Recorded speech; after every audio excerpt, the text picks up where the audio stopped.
Shalom Bapak Ibu Saudara, selamat pagi, bagaimana kabarnya hari ini?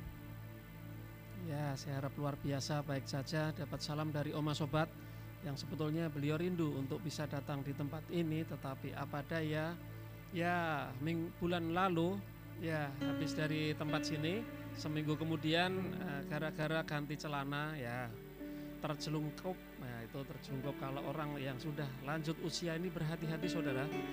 Nah, ternyata akhirnya panggulnya patah, jadi harus operasi. Jadi ya sempat kena prank lah, menguji hati karena kita pakai BPJS saudara. Jadi harus, kalau saudara berurusan dengan BPJS, kalau kata Pak Gembala meskipun punya BPJS jangan harap kita pakai ya Pak Penggembala ya, jangan dipakai lah kalau pakai BPJS. Ya setelah melalui berbagai macam drama yang begitu luar biasa, akhirnya atas perkenanan Tuhan bisa operasi di rumah sakit Siaga. Jadi kemarin operasi, tapi ini ada tindakan medis lagi ya, karena juga usia 85 tahun nanti di Desember.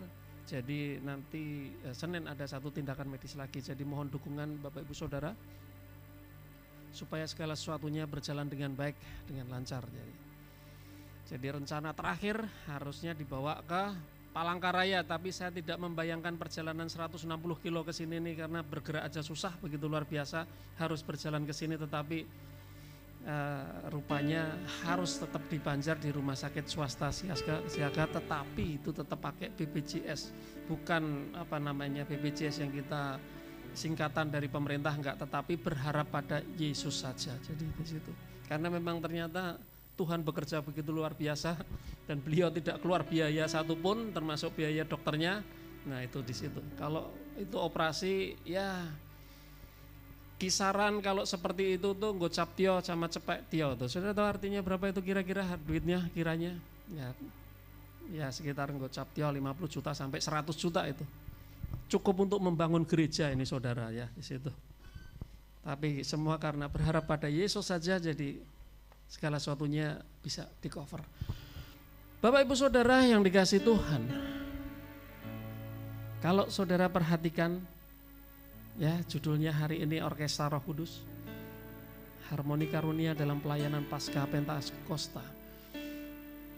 Kalau saya perhatikan beberapa waktu ya, setelah kematian, setelah kebangkitan, puncak dalam kekristenan sebetulnya di dalam kematian dan kebangkitan Tuhan Yesus ditutup dengan 50 hari Pentakosta, betul ya? Setelah Pentakos kita rayakan tanggal berapa itu Pentakosta kemarin?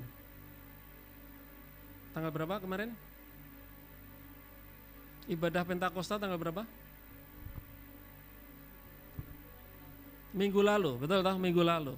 Setelah menerima pencurahan Roh Kudus, ada yang doa puasa selama berapa itu? 10 hari sebelum Pentakos, ada juga yang 50 hari di situ Pentakos. Ada juga gereja-gereja seperti itu ada. Tetapi masalahnya setelah menerima satu pencurahan, apakah sudah selesai sampai di situ? Setelah kita saudara dan saya terima satu namanya pencurahan Roh Kudus di situ, sebetulnya ketika saudara menerima Yesus sebagai Tuhan Juru Selamat, sebetulnya saat itu juga kita terima satu namanya satu pencurahan Roh Kudus.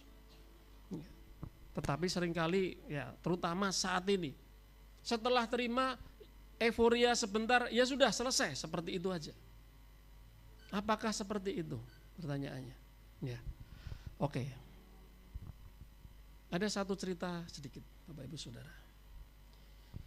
Kalau saudara perhatikan di layar ini sedang ibadah atau sedang apa ini? Kalau saudara perhatikan ini, kira-kira ini sedang ibadah atau sedang KKR atau sedang bagaimana ini? Ya, jawab aja nggak apa-apa, ini tidak mempengaruhi keselamatan kok, nggak apa-apa. Orkestra. Kalau saudara pernah ke gerejanya Pak Pendeta Stephen Tong, itu bentuknya kayak melingkar, bagus sekali, kayak istilahnya kayak orkestra di situ. Bentuknya seperti itu. Ya karena beliau memang ahli di situ dan segala sesuatunya ditata begitu bagus. Soundnya seperti apa, jadi pujiannya seperti apa, sangat begitu bagus. Ada satu kisah, ada satu cerita. Dalam sebuah, kalau saudara perhatikan, pemain orkestra itu ada berapa orang?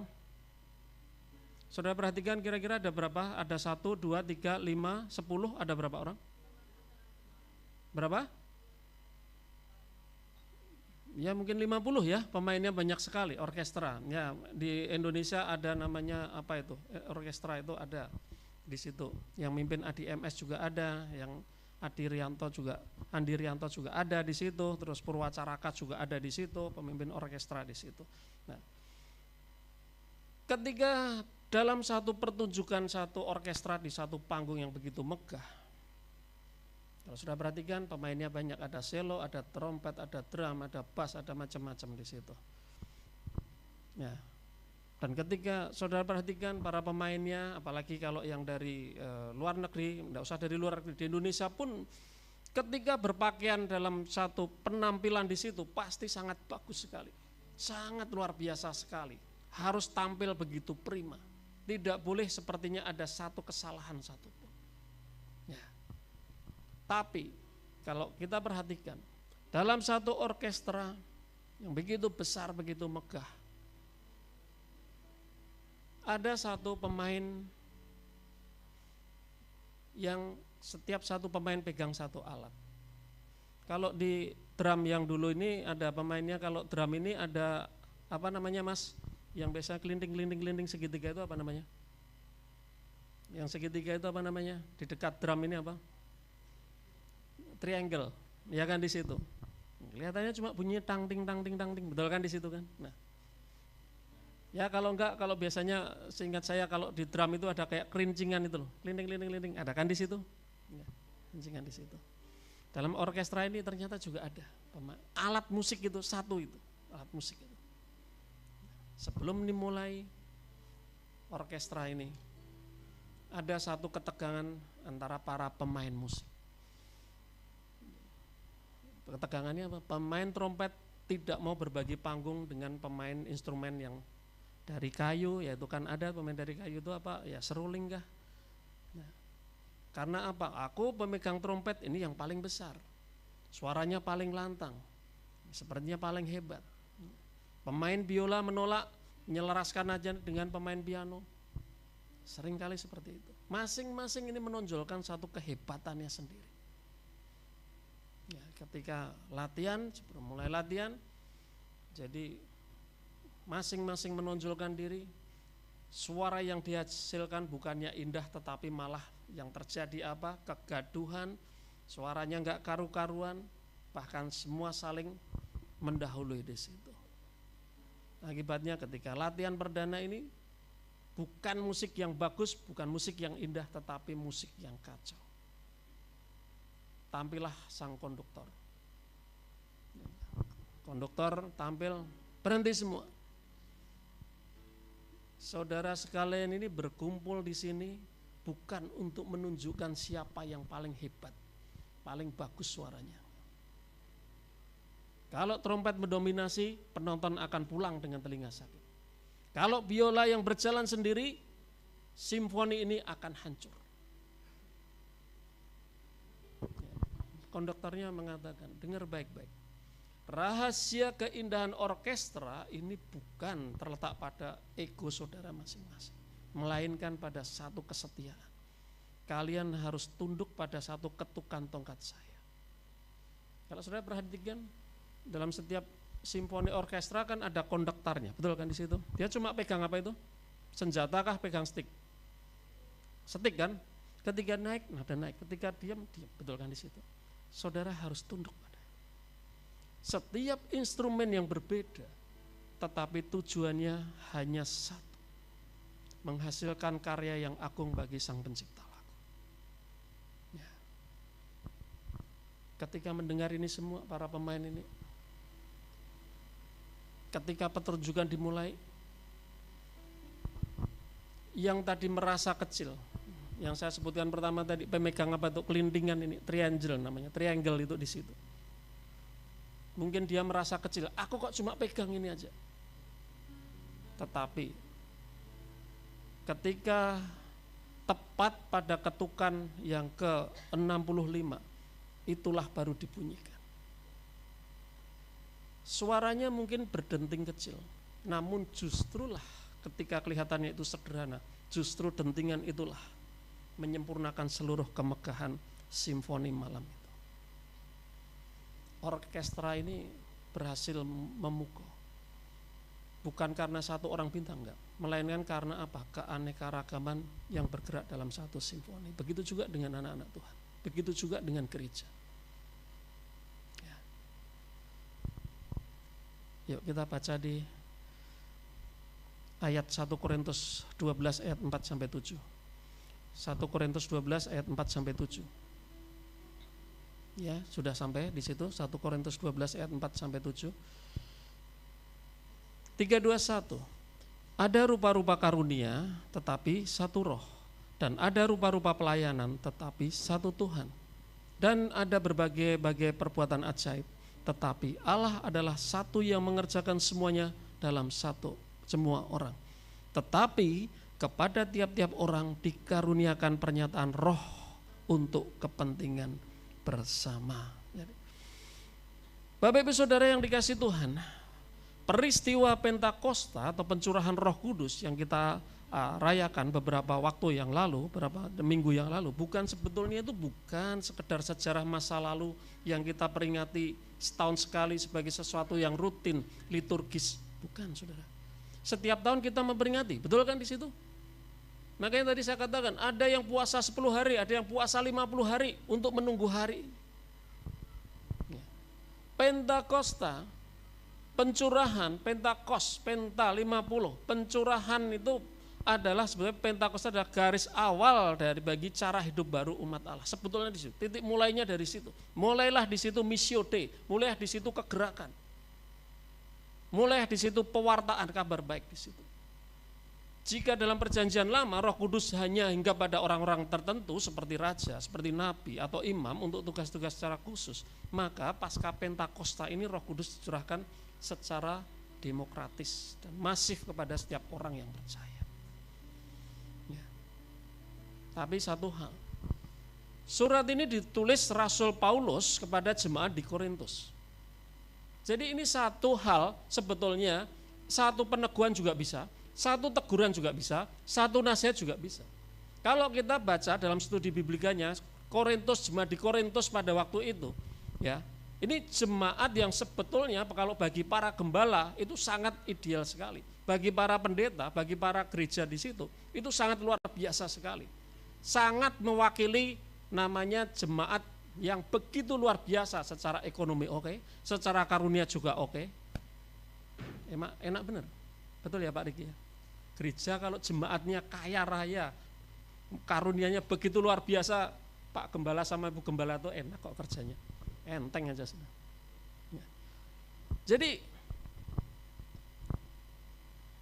sejarah mencatat ya, jemaat di Korintus meskipun mempunyai satu karunia bermacam-macam, secara ekonomi oke, kemampuan oke di situ. Tetapi satu hal, jemaat di Korintus itu mengalami namanya distorsi rohani yang serius setelah mereka menerima karunia-karunia roh. Setelah terima karunia roh, justru mengalami distorsi rohani. Kota Korintus pada waktu itu, pada zaman itu, pada abad awal itu di situ, itu kota metropolitan yang sangat luar biasa, sangat individualistis, sangat kompetitif, dan yang lebih parah sangat gila hormat di situ. Karena apa? Kemakmuran kotanya di situ. Kenapa? Karena apa juga? Karena jemaatnya begitu hebat, luar biasa di situ. Jadi artinya apa? Watak budaya sekuler ini sayangnya terbawa masuk di dalam gereja. Akibatnya apa? Jemaat Korintus mulai mengkotak-kotakkan pelayanan. Kalau gereja ini mungkin di sini nggak ada ya, sini nggak ada. Gereja di Palangkaraya nggak ada, sepertinya nggak ada gereja-gereja. Di Banjar, kota besar Surabaya, Jakarta, kalau saudara datang ya, membawa Alphard, membawa Pajero, membawa apalah mobil hebat semua, Kira-kira yang menerima bagaimana? Penerima tamunya bagaimana? Bapak duduk di belakang atau silahkan duduk ke depan? Jujur, coba jujur. Kalau kira-kira ini ada yang datang nih membawa Alphard, membawa Pajero lah atau apa, mobil mewah lain. Kira-kira dia datang turun di situ, kira-kira para penerima tamunya bagaimana? Bapak duduk di belakang aja, Ibu duduk di belakang atau bagaimana? Hah? Kira-kira bagaimana? Jujur aja, jujur aja. Hah? Bagaimana saudara? Biasa aja. Makanya di sini nggak ada. Makanya di sini nggak ada. Tapi nanti kalau suatu saat saya pengen membuktikan saudara, kalau ada yang datang pakai Alphard di sini, saya mau lihat apakah dia duduk di belakang atau di depan nanti. Ya udah, nah Pak Gubernur aja yang datang di sini lah sudah, misalkan nggak usah jauh-jauh lah. Bapak duduk di belakang sana lah, dekatnya Om Frans sana. Kira-kira bagaimana? Karena di sini depan ini khusus ahli surga semua di sini nih. Ini jemaat di sini sangat kaya. Begitu juga banyak kejadian di situ. Di kota-kota besar. Ketika ini secara materi mampu, secara finansial sangat mampu di situ, akhirnya terjadi satu pengkotak-kotakan. Dan ini pernah terjadi satu saat di Jakarta itu, di Philadelphia, bukan di Jakarta, di Amerika ini pernah terjadi. Karena apa? Yang bikin cerita ini membuktikan apakah benar terjadi. Satu saat gembalanya, gerejanya ini cukup besar, jemaatnya mungkin 2.000 atau 3.000, gerejanya gede banget. Ya, pendetanya suatu saat dia datang pakai kayak namanya apa? Kalau di Amerika ada namanya apa itu? Tunawisma atau apalah. Ya. Dia datang pakaiannya pakai biasalah namanya pakaian tunawisma. Dia coba masuk di situ. Cuma mau menguji bagaimana gereja ini memperlakukan orang. Ya, ketika dia masuk, karena Bapak pakaiannya compang-camping dan kelihatannya tidak pernah mandi, jangan di depan Pak, Bapak di belakang saja. Ya. Rupanya ditunggu, kenapa ini pendetanya nggak datang-datang nih? Kenapa ini lama sekali, sudah waktunya khotbah, kenapa nih nggak datang-datang? Ya.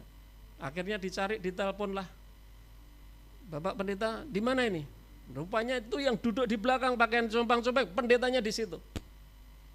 Saya dari tadi sudah datang, tetapi saudara memperlakukan tidak kenal gembala saudara karena saya pakaiannya compang-camping, bukan pakaian seperti biasa, diperlakukan duduk di belakang. Nah, itu satu gambaran. Kadang itu namanya distorsi rohani itu di situ. Ya. Kenapa? Ini dunia sekuler coba dibawa memperlakukan itu seperti itu. Karena saya juga pernah mengalami seperti itu.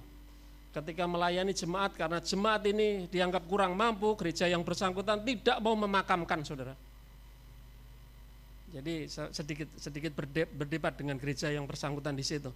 Kenapa kamu tidak mau memakamkan ini jemaat? Ya karena dia sepertinya sudah lama Pak tidak di sini dan dia sepertinya tidak aktif, tetapi KAJ-nya masih terdaftar di sini. Kenapa kamu tidak melayani? Karena satu, dia cuma tukang roti. Oke, kalau kalian nggak mau, oke lah, saya makamkan di sini. Ya, pernah juga mengalami seperti itu. Ya, gerejanya nggak usah disebut lah, nggak usah disebut. Karena apa? Orang ini miskin. Kalau di sini terdaftar di KAJ, kira-kira masih dilayani nggak Pak Gembala? Selama itu. Soalnya kemarin juga ada jemaat yang di sini ditelepon, Pak ini kok kayaknya ada yang nggak bisa dilayani ya. Kalau sampai ada gereja nggak mau, saya telepon sahabat teman baik saya biar Pak Riki yang memakamkan di situ. Tanyain dulu di situ kan gitu, dia mau memakamkan enggak di situ. Yang meninggal kemarin itu loh Om, kita lewat itu loh Om, nenek itu nah. Kalau itu nggak mau, tenang aja, ada hamba Allah yang di sini yang mau memakamkan saudara. Di situ. Jadi kenapa Rasul Paulus menulis ini? Mereka mengagungkan karunia-karunia yang sifatnya spektakuler dan kasat mata, seperti bahasa roh, nubuat. Mereka meremehkan karunia-karunia yang sifatnya praktis dan tersembunyi. Seperti apa sih? Kelihatan receh ini apa? Melayani dan memberi. Ini masih ada Huma Betang masih ada ya? Rumah Singgah masih ada ya? Masih ada. Rasanya di Palangkaraya yang ada cuma Rumah Betang, rasanya cuma ini loh. Rumah Harati ya. Rumah Harati, rasanya gereja berarti ini lebih kaya dari apapun saudara. Lebih kaya, kenapa? Lebih baik memberi daripada menerima. Betul kan di situ? Berarti yang memberi lebih kaya.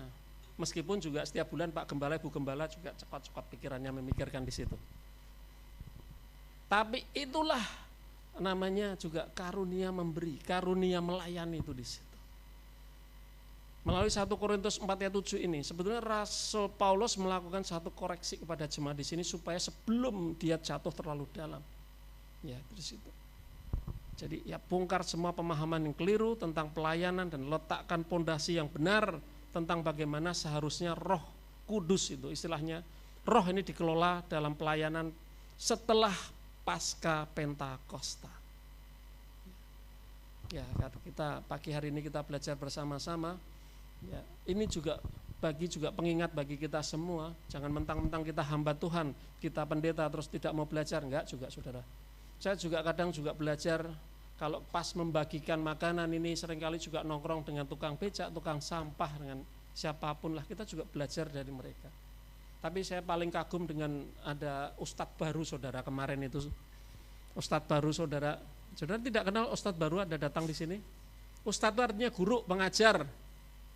Ikut bersama-sama dalam ikut korban kemarin. Gembala saudara kan ikut korban kemarin, jadi ahli surga saudara kemarin. Itu satu yang luar biasa. Pak Ahai ikut motong, betul kan di situ kan? Saya juga ikut nongkrong di tempat istilahnya nih di kampung di situ. Temani ya Pak Pendeta, padahal tahu juga di situ. Enggak, kita nemeni aja di situ yang motong aja. Dapat sedikit enggak apa-apa. Ya enggak apa-apa, cuma kambing satu. Bagi aja sedikit enggak apa-apa. Tapi asal jangan tulang aja sudah kan. Jadi artinya apa? Kita juga bisa jadi berkat. Kita belajar juga kepada mereka istilahnya. Tapi sebetulnya lebih baik kita menyampaikan kabar baik kepada mereka. Betul kan di situ. Yang pertama, sumber yang satu di tengah keberagaman ayat 4 sampai 6. Ada rupa-rupa karunia tetapi satu roh, dan rupa-rupa pelayanan tetapi satu Tuhan. Dan rupa-rupa perbuatan ajaib, tetapi Allah adalah satu yang mengerjakan semuanya dalam semua orang. Coba perhatikan kata-kata ini. Rasul Paulus begitu bagus sekali menyampaikan ini di sini. Salah satu rumusan Trinitas yang paling eksplisit dalam Perjanjian Baru yang mengungkapkan Rasul Paulus itu begitu luar biasa. Rupa-rupa karunia. Rupa-rupa karunia. Bahasa Yunaninya apa? Karismaton. Dikaitkan dengan apa? Satu roh. Satu roh. Roh itu pneuma. Ya. Rupa-rupa pelayanan. Rupa-rupa pelayanan. Diakonion. Bahasa Yunaninya diakonion. Itu dikaitkan dengan satu Tuhan. Kurios. Yaitu Yesus Kristus. Rupa-rupa perbuatan ajaib. Energematon. Ini dikaitkan dengan apa? Satu Allah, Theos, yaitu apa? Sang Bapa. Makanya begitu luar biasa ini, Rasul Paulus ini begitu hebat, luar biasa. Kata Yunani untuk rupa-rupa adalah diairesis. Jadi artinya apa? Berarti variasi, perbedaan, distribusi yang beraneka ragam. Artinya di sini. Makanya kalau seringkali saya kupas ayat ini, saya harus baca bahasa Yunaninya seperti apa. Karena dalam Alkitab itu kadang ada kata-kata yang bukan salah, enggak. Karena pada waktu Alkitab dibuat ada bahasa yang kadang kurang tepat untuk menerjemahkan di situ. Ya. Jadi ini artinya apa? Rasul Paulus memberi satu penegasan bahwa dalam pluralitas atau perbedaan di dalam gereja itu bukanlah sesuatu kesalahan desain, melainkan ada satu kesengajaan yang ilahi. Tapi perhatikan baik-baik saudara. Perhatikan baik-baik. Di balik kata kontranya ini, di balik kata diairesis rupa-rupa yang diulang 3 kali, ada kata to auto. Artinya apa? Yang satu, yang sama atau satu, yang juga ini ada kalau kita perhatikan di situ. Itu diulang berapa kali. Makanya kalau di STT itu paling pusing belajar bahasa Yunani sama belajar bahasa apa? Ibrani. Sudah itu bikin siapin aja istilahnya ini obat sakit perut lah sudah di situ. Sama obat paramek lah sudah, itu paling susah. Jadi sumber dari segala perbedaan itu adalah Tritunggal yang Esa. Jadi saya perhatikan tadi saya berkisah dengan Pak Gembala tanggal 7 acara apa? 7 Juni? 1 juta penyembahan. Ini gereja ini melibatkan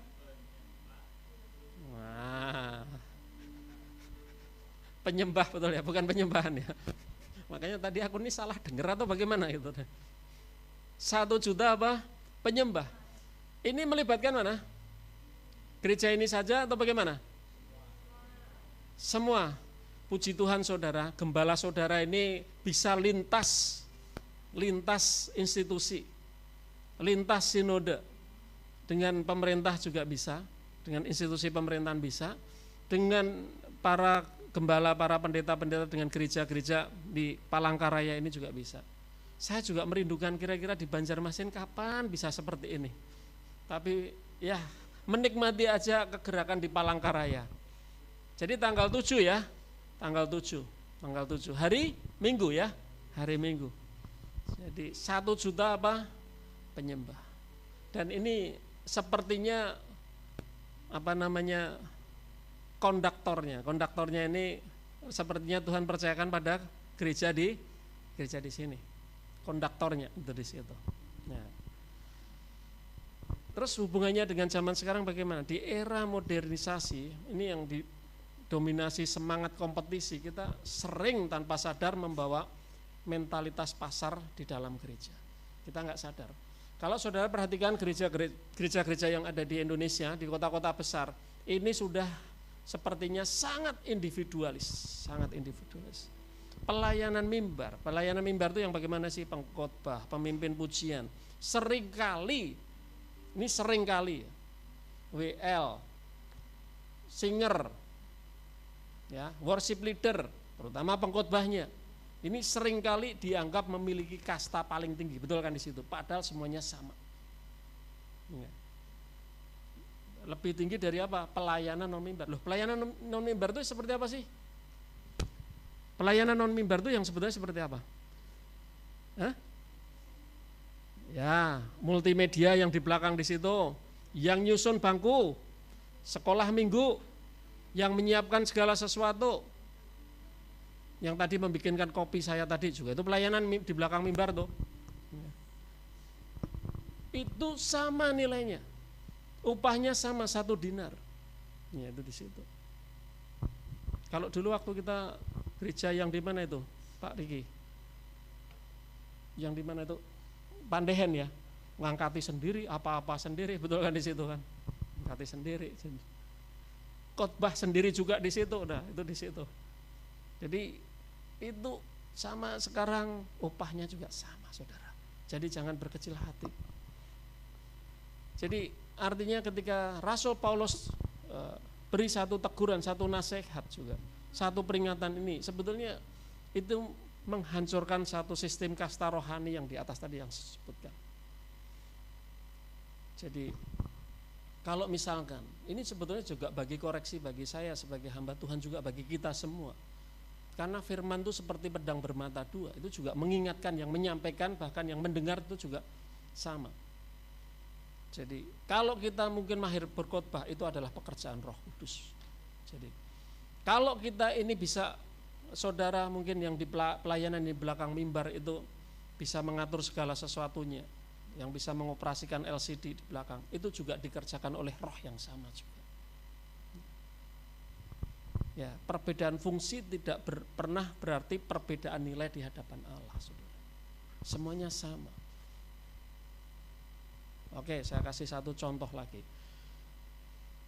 Kalau mobil sekarang ini, Bapak Ibu Saudara, mobil-mobil sekarang ini, ya, itu kalau perbedaannya dengan mobil zaman dulu, kalau mobil zaman dulu itu asal ada bensin aja jalan pasti hidup. Tapi kalau mobil sekarang ini ada satu unit namanya CPU ya, komputer unit itu di situ. Begitu itu cuma paling kecil, tapi begitu itu bermasalah di sekringnya, berhenti sudah, nggak bisa ngapa-ngapain. Nah, begitu juga dengan kita. kelihatannya besar, tetapi tanpa satu organ yang di sini ini, istilahnya itu juga nggak bisa bekerja. Ya. Jadi seperti mobil tadi saya katakan, ada kotak sekring di situ. Ketika mobil berhenti, kita cabut sekringnya, mau kayak apapun di starter nggak pernah bakal bisa. Nah, itu contoh. Dalam pelayanan pasca Pentakosta tidak ada komponen yang tidak berguna. Kita berbeda agar bisa saling membutuhkan, bukan saling menyingkirkan. Nah, Efesus 4 ayat 4 dan 5. Satu tubuh, Efesus 4 ayat 4 sampai 5. Satu tubuh dan satu roh, sebagaimana kamu telah dipanggil kepada satu pengharapan yang terkandung dalam panggilanmu, satu Tuhan, satu iman, satu baptisan. Jadi yang pertama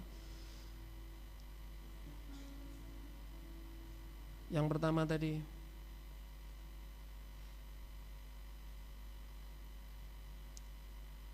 sumber yang satu di tengah keberagaman adalah Tuhan. Yang kedua, karunia itu adalah pemberian, bukan satu pencapaian.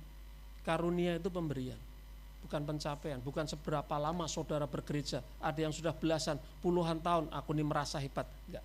Tapi itu semua karena pemberian Tuhan aja. Ya. Tetapi ayat 7a dikatakan, tetapi kepada tiap-tiap orang dikaruniakan pernyataan roh. Maksudnya bagaimana? Kata dikaruniakan dalam bahasa Yunani-nya menggunakan kata didotai, dari kata didomi, yang berarti diberikan sebagai hadiah gratis. Catat saudara, diberikan sebagai hadiah gratis dari Tuhan. Ya. Ditambah lagi kata karunia di ayat 4 dari kata charis. Charis itu artinya apa? Berarti anugerah atau kasih karunia. Jadi kasih karunia roh bukan upah, sebenarnya bukan upah atas kesalehan kita, bukan piala atas pencapaian kita, akademis kita, bukan pula karena kita terus lulus STH dapat di situ, bukan seperti itu. Karunia itu murni pemberian kedaulatan Allah. Nah, ini Rasul Paulus menggunakan satu frasa yang begitu luar biasa. Pernyataan roh, kalau tadi kita baca ada pernyataan roh. Panerosis to pneumatos, pernyataan roh. Jadi artinya begini, ketika seseorang mempraktekkan karunia yang seharusnya terlihat dan menjadi nyata, bukan karena kehebatan orang tersebut, melainkan kehadiran dan kuasa Roh Kudus yang bekerja di dalam dirinya. Terus hubungannya dengan sekarang ini bagaimana, Pak? Gini, bahaya terbesar di dalam pelayanan pasca Pentakosta adalah apa? Narsis rohani saudara, dan kesombongan spiritual. Itu bahayanya. Bahayanya di situ. Kita bisa hebat di mimbar ini, di panggung ini, itu bukan karena kita ini hebat, enggak, tapi karena ada wibawa ilahi, karena ada urapan, karena ada penyertaan Tuhan. Saudara bisa main musik, saudara bisa WL bagus, kita bisa sampaikan firman bagus, itu bukan karena apa? Bukan karena kita hebat, enggak, tapi karena ada penyertaan Tuhan. Itu di situ. Ada satu kisah kesaksian yang begitu luar biasa. Saudara kenal namanya Pak Pendeta Williar Kauntu? Satu saat dia merasa hebat nih, worship leader hebat itu, hebat kan? Satu saat ketika dia merasa hebat mau KKR, tanpa aku nih, ini saya dengar khotbahnya dia, ini nggak bisa jalan di KKR. Entah satu saat bagaimana itu, begitu mau naik panggung, tahu-tahu tenggorokannya gatal. Kira-kira kalau ini yang jadi WL tadi Ibu Gembala ya, kalau kira-kira batuk bisa nyanyi enggak Bu? Kalau nah nanti diselesaikan di rumah, masalah ini diselesaikan di rumah.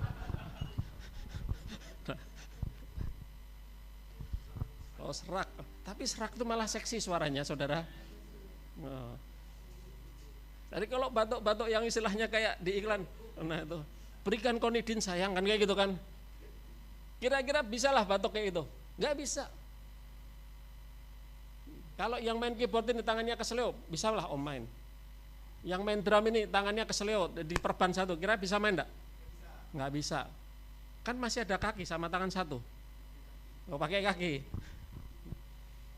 Jadi beliau ini juga sama, Williar Kauntu, Pak Pendeta Williar Kauntu. Begitu mau naik panggung, batok nggak bisa. Dari situ cuma Tuhan katakan, kamu ini bisa. Ini pengakuannya dia. Suaramu bagus, itu karena aku. Jangan curi kemuliaan Tuhan. Bertobat itu orang sudah. Nah, jadi pelayanan kita baik, bagus, sukses. Itu bukan karena kita hebat, enggak saudara. Bukan karena hebat, tapi karena Tuhan saja, ya. Atau kalau gereja-gereja modern manajemennya sangat bagus sekali, kan itu. Ya, kan itu. Ketika kita mulai merasa bahwa semua itu terjadi karena urapan kita, karisma kita atau kecerdasan kita, disitulah letak kejatuhan. Ingat prinsip ini, karunia adalah pinjaman Tuhan, cuma pinjamkan kita. Jadi bukan kepemilikan, cuma Tuhan kasih pinjam aja. Tuhan kasih pinjam aja. Ya. Jadi artinya begini, kita ini hanyalah pipa penyalur saudara, bukan sumber airnya. Jika pelayanan kita mendatangkan pujian manusia, kembalikan pujian itu kepada pemilik sahnya, yaitu siapa? Tuhan Yesus Kristus.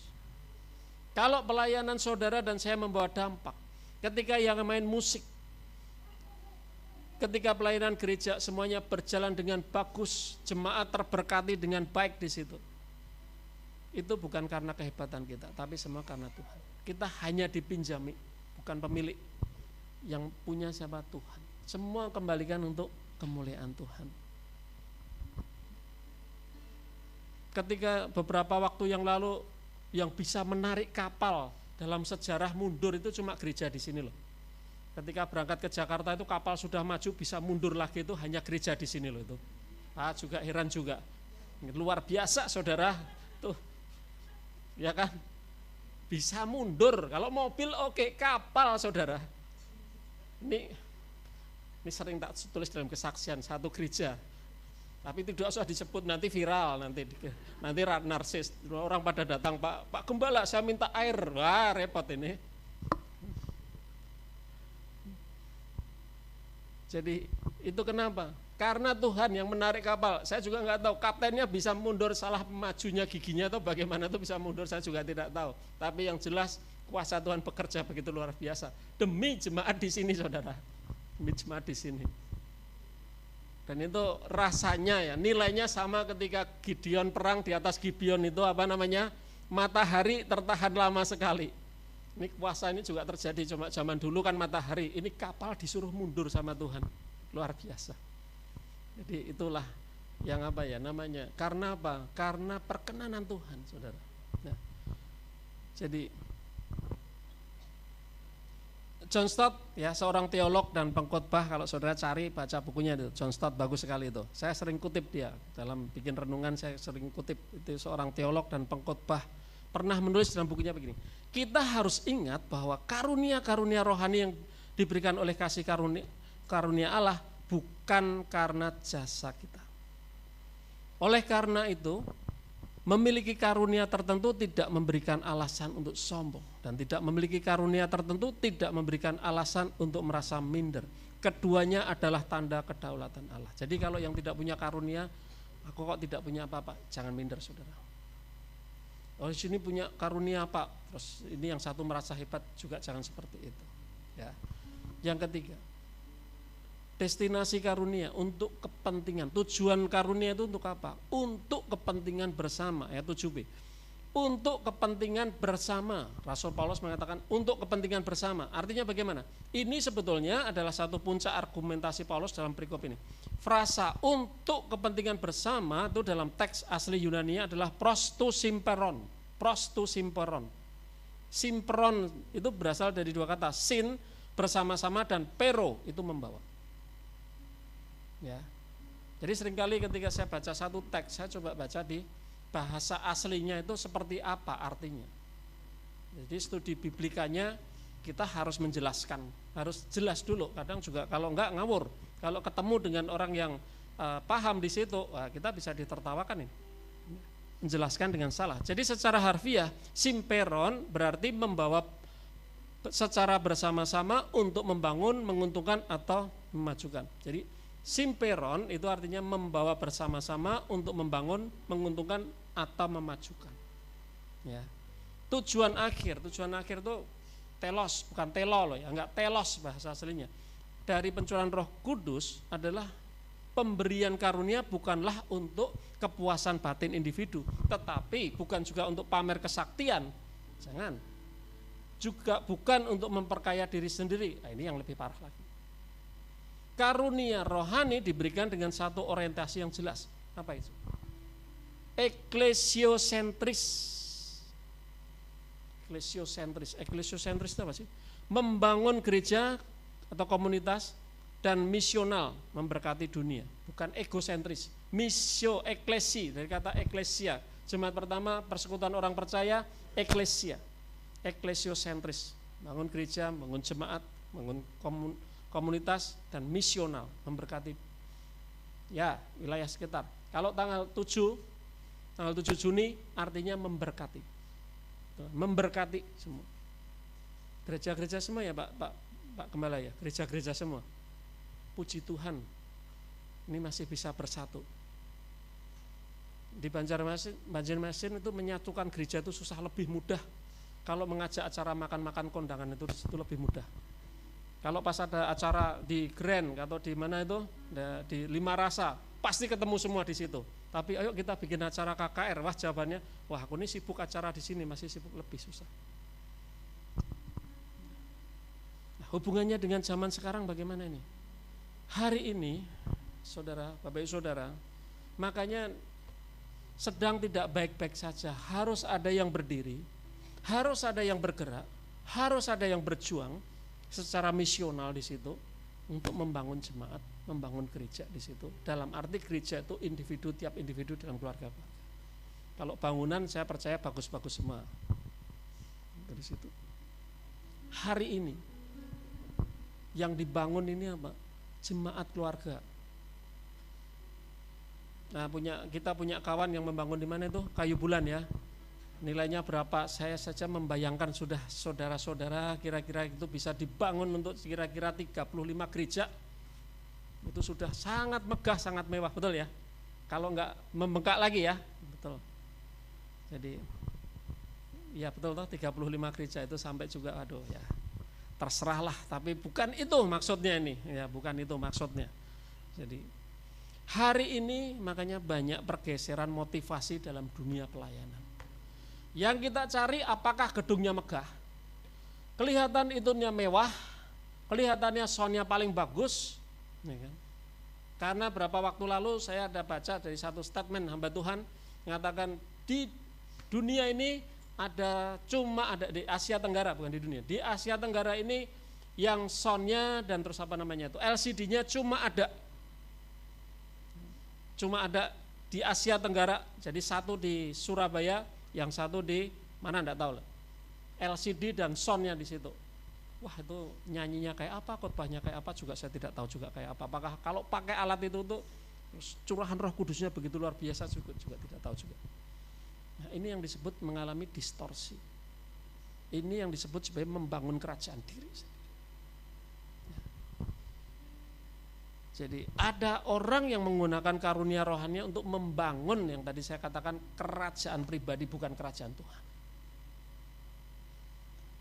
Meningkatkan follower, ya kan, followernya ya di situ di medsos atau sebagai ya ini yang lebih parah mata pencarian sekuler. Nah, itu di situ. Firman Tuhan hari ini, saudara, pagi hari ini sebenarnya menantang kita semua, menantang saudara dan saya. Semua ini. Apakah kemampuan berbisnis kita, kemampuan bermusik kita, kemampuan mengajar kita, atau kemampuan konseling kita sudah kita gunakan untuk simperon, untuk mendatangkan kebaikan, untuk pertumbuhan iman bagi sesama, atau untuk kepentingan kita sendiri? Nah, itu yang harus kita renungkan untuk saudara dan saya juga ini. Ketika saya sampaikan ini juga jadi satu koreksi bagi kami para hamba Tuhan. Jangan terus hamba Tuhan alergi. Enggak, jangan alergi. Ataukah karunia, ketika saudara diberi satu karunia hanya disimpan untuk kenyamanan diri sendiri? Saudara diberi Tuhan fasilitas begitu luar biasa sama Tuhan. Apakah cuma dinikmati untuk diri sendiri atau kita bagikan? Itu yang harus kita renungkan, saudara. Ya, ini yang saya kasih satu contoh lagi. Saudara yang pernah ke Israel, tolong angkat tangan. Saudara yang pernah ke Israel? Saudara pernah ke Israel? Tolong angkat tangan. Pak Gembala ini sudah tidak terhitung nih, sudah. Saya kemarin tak lihat apakah di dalam satu pesawat itu ada Pak Gembala kita. Tak perhatikan, tak zoom ini, adakah Pak Gembala, Ibu Sian kah, atau siapa di situ. Satu pesawat ya, kemarin berangkat itu ada mereka memuji menyembah bagian Mahnaim ya. Kita berdoa di atas pesawat, betul kan di situ? Tak lihat Pak Gembala adalah di situ. Ya. Pas saudara ke Israel, saudara sempat ke Laut Mati enggak? Lewat atau berhenti? Berhenti lewat aja. Ke Galilea, ke Danau Galilea? Ada ke situ? Sempat. Danunya kayak apa? Kayak Danau Seran itu atau danau apa? Lebih jernih sedikit. Ya. Sempat makan ikan di situ? Sempat makan ikan. Oke, ya, saudara. Berarti yang ke sana berarti tahu antara Laut Galilea, dikatakan di situ laut juga bisa danau, karena kenapa? Laut kadang ombaknya begitu besar luar biasa. Kenapa disebut danau bisa disebut laut? Lah. Laut Galilea atau Danau Galilea dan Laut Mati itu sumbernya sama, saudara. Sumbernya sama. Laut Galilea menerima air dari sungai siapa? Yordan, mengalirkan kembali ke tempat yang lain. Sebaliknya, Laut Mati tidak memiliki aliran luar, hanya untuk dirinya sendiri. Menerima, menimbun, menyimpan air untuk dirinya sendiri. Akibatnya apa? Airnya menjadi asin, beracun, tidak ada satupun makhluk hidup yang dapat bertahan di sana. Sempat mengapung ke Laut Mati? Siapa tahu pengen cantik atau apa? Lumpur itu kan dijual, betul kan di situ? Ya, siapa tahu di sini, bawa satu karung, ya luluran di situ. Siapa tahu kan kayak gitu kan? Banyak orang Kristen. Jadi ini yang menjadi seperti laut mati rohani. Sekarang ini loh. Mereka penuh dengan karunia, penuh dengan ya sekarang banyak seminar rohani di situ, banyak sekali. Banyak mereka ikuti semua. Namun karena mereka tidak pernah mengalirkan dalam pelayanan untuk kepentingan bersama, hidup rohani mereka menjadi hambar kering dan mati, saudara. Kan banyak seperti itu. Kenyataannya dalam 1 Petrus 4 ayat 10 dikatakan, layanilah seorang akan yang lain sesuai dengan karunia yang telah diperoleh tiap-tiap orang sebagai pengurus yang baik dari kasih karunia. Talenta memasak, ya kalau setiap Kamis Ibu Teresia sama Pak Ahe inilah yang urusan memasak sudah. Beliau ini mau pagi kah, mau berangkat pagi kah, siang kah atau malamnya kah, terserah beliaunya di situ. Pokoknya siang tahunnya sudah jadi siap dibagikan di situ. Nah itu di situ. Bapak Ibu Saudara yang dikasih Tuhan, gereja ini masih ada membagikan, kemarin kayaknya saya lihat ada pernah membagikan makanan, iya kan? Ada yang bagi-bagi es teh itu pas hari apa itu? Oh iya, aku harusnya ikut antri saudara biar dapat es teh juga. Rasanya ada yang meliput itu, follower kah atau siapa itu saya nggak tahu. Loh ini bagiannya ini ada yang bagi. Dia tulisannya begini, enggak tahu tuh siapa itu yang mengamera ini. Kami ini kehausan. Ya bahasanya mereka apa nih? Syukur alhamdulillah ada yang membagi es teh. Wah ini bagiannya ini. Luar biasa saudara. Ya. Jadi hal yang kecil, sepele, betul kan di situ, tetapi menjadi berkat. Menjadi berkat. Saya lihat juga enggak ada yang lain, malah jadi joki ada. Ada sempat yang menjadi joki saudara. Lumayan 1 jam berapa itu? 50.000 1 jam ya. Nah ya lumayan loh 2 jam. Ya. Tapi bukannya jadi joki, tapi jadi apa? Membagikan berkat luar biasa. Ya. Jadi Bapak Ibu Saudara yang dikasih Tuhan, mari kita ringkas apa yang Roh Kudus ajarkan pada kita melalui pesan hari ini, pagi hari ini. Yang pertama, gereja adalah sebuah kesatuan dalam keanekaragaman. Perbedaan latar belakang, suku, status sosial, karunia rohani di antara kita bukan memisahkan, melainkan saling melengkapi di bawah otoritas Allah yang satu esa. Yang kedua, segala karunia itu adalah anugerah. Segala karunia adalah anugerah. Tidak ada tempat untuk kesombongan rohani bagi mereka yang merasa karunia besar. Dan tidak ada tempat untuk rasa minder bagi mereka yang merasa karunianya tersembunyi. Saya tidak punya apa-apa, Pak. Saya tidak bisa berikan apa-apa. Ya sudah, berikan waktumu untuk kamu jadi pendoa. Pendoa syafaat kelihatan nggak kelihatan. Sepertinya di situ, tetapi justru itu sepertinya juga yang paling menopang itu di situ. Saya ini seringkali Bapak Ibu Saudara, ketika ketemu suster-suster dari Katolik, yang di Susteran Alma maupun Panti Freda maupun yang di grup Putri Kasih di situ dari Ursulin juga, karena kami setiap bulan pasti ada juga membagikan berkat ke Susteran Alma untuk anak-anak yang berkebutuhan khusus dan juga ke Wisma Werda yang panti jompo di situ. Seringkali saya juga minta kepada mereka, suster tolong doakan kami supaya kami tetap waras, tetap baik, tetap sehat, tetap bisa melayani. Jadi jangan kadang kita merasa sombong, wah pendeta hamba Tuhan, tidak perlu didoakan. Ya, saya aja minta sama Bu Tere, Pak Ahe ini, tolong juga doakan. Kalau situ pas berdoa, kalau ingat doakan kami juga. Tapi entah ingat apa enggak. Jadi segala karunia adalah anugerah. Jadi yang ketiga, pelayanan adalah tentang kita, bukan tentang aku, bukan aku. Pelayanan adalah tentang kita. Ukuran keberhasilan pelayanan pasca Pentakosta adalah seberapa jauh keberadaan kita membawa dampak simperon, membangun jemaat, memulihkan keluarga yang retak, membawa terang Kristus ke tempat kita bekerja sehari-hari. Ya. Jadi mulai minggu ini Bapak Ibu Saudara, ya, besok kan tanggal 1 nih, ini hari Waisak ya, ambil air suci di mana ini? Mereka kan ambil suci juga toh, ada 7 mata air toh, betul kan? Jadi sebetulnya kata 7, kata istimewa, ya mereka juga tahu di situ kata 7. Oh, 7 karunia, 7 rupa-rupa ya, 7 jemaat. Mereka juga tahu loh Saudara. Siapa tahu Pak Gembala, ayo kita cari mata air di mana-mana di sini ya. Jadi mulai minggu ini, ya mulai besok tanggal 1. Berhentilah mengkritik bentuk pelayanan orang lain dan yang berbeda dengan kita. Ya, di situ. Berikan apresiasi mereka yang melayani di balik layar ya. Mungkin di sini ada tim kebersihan gereja, tim multimedia, pendoa syafaat, karena mereka juga bagian penting dalam orkestra rohani ini di sini. Ya. Yang kedua apa?